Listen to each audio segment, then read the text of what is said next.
Allah berjanji dalam Al-Quran, barang siapa yang mengharap pertemuan denganku, pasti saatnya akan tiba.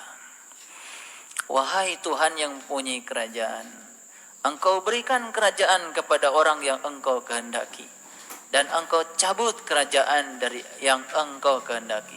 Kerajaan itu adalah otoritas. Otoritas itu adalah kekuasaan. Siapa yang paling berkuasa? Yang Maha Kuasa. Yang Maha Kuasa ya tentu saja Allah. Jadi kalau kita ingin kuasa di dalam mengatur bumi kita yang kecil ini, ya satu-satunya cara adalah dengan cara menghadirkan Allah. Allah yang Maha Kuasa. Engkau muliakan orang yang Engkau kehendaki, Engkau hinakan orang yang Engkau kehendaki. Hati-hati, Allah hanya merestui. Kamu ingin jadi orang yang mulia, kamu ingin jadi orang yang terhina, itu adalah caramu memahami kehidupan. Itu adalah pilihan-pilihanmu sendiri dalam kehidupan ini. Jadi kalau gitu, apakah Allah menciptakan surga dan neraka? Kalau gitu di mana letaknya surga? Surga itu letaknya tadi saat di mana kita menentukan pilihan awal untuk kita melalui kehidupan yang sekarang. Maaf ya, di tubuh yang sekarang ini. Kemudian kita melakukan tindakan-tindakan yang selaras dengan tujuan awal kita. Pikiran, kata-kata, dan tindakan kita selaras dengan tujuan awal saat kita memilih kehidupan di kelahiran yang sekarang. Saat itulah kita merasakan sebuah kebahagiaan jiwa. Itulah yang disebut dengan sorga. Sorga adalah akumulasi dari semua sikap yang terjadi dalam kehidupan kita akibat dari pilihan-pilihan kita sendiri. Kalau gitu neraka bisa dijelaskan? Saat kita menyimpang pikiran, kata-kata, dan perbuatan kita dari pilihan awal saat kita menentukan kelahiran kita yang sekarang ini. Disitulah kita akan merasakan penyesalan yang dalam. Itulah yang disebut dengan neraka. Engkau muliakan orang yang kau kehendaki, engkau hinakan orang yang kau kehendaki. Ini kalau dipahami secara dangkal, bahaya. Bahaya, seakan-akan ya kerajaan itu akan turun sendiri sesuai dengan yang Allah mau. Allah hanya mau pada mereka yang mau. Allah hanya menghendaki mereka yang punya kehendak. Oleh karena itu sekarang saya kasih ilmu yang luar biasa. Mari kita pikirkan, obrolkan, lakukan segala sesuatu dalam hidup ini yang selaras dengan tujuan awal kita. Cirinya selaras, membahagiakan jiwa kita. Maka kita akan bahagia. Ya, di tangan Engkau segala kebajikan. Sesungguhnya Engkau Maha Kuasa atas segala sesuatu. Saya tadi mengatakan satu kalimat penting. Saat kita memohon pada Allah, ya Allah, bebaskan aku dari segala penderitaan yang sedang aku jalani saat ini. Pernah gak doa seperti itu? Pernah gak doa seperti itu? Mungkin pernah ya. Pernah. Saya tanya, dibebaskan gak sama Allah? Nah, saya kasih tahu jawaban Allah gini. Aku kuasa atas segala sesuatu. Tapi keinginan untuk dibebaskan dari penderitaan adalah keinginan tubuh dan pikiranmu. Tapi itu adalah kebutuhan untuk jiwamu. Itu sebabnya aku tidak akan membebaskannya. Tapi aku akan menuntunmu supaya kamu punya kekuatan untuk menghadapinya. Itu jawaban Allah.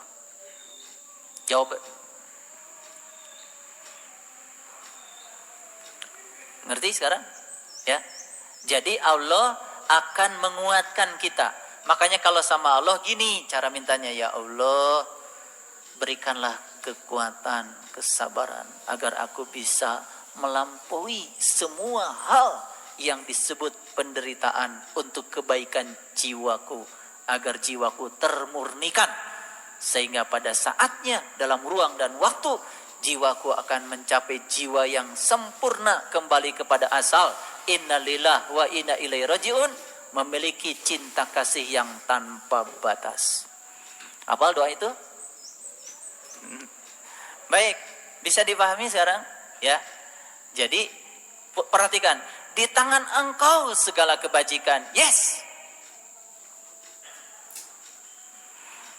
Sesungguhnya Engkau maha kuasa atas segala sesuatu. Mungkin pernah kita berpikir, katanya Allah tuh maha kuasa.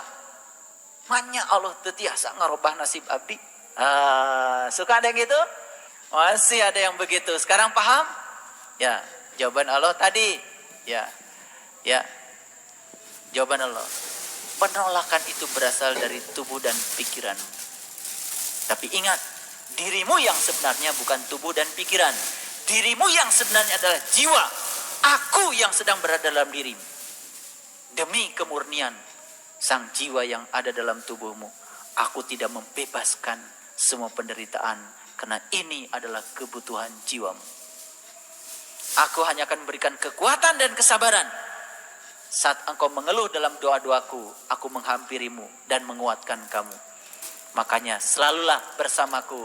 Itu sebabnya doa artinya adalah ajakan, undangan.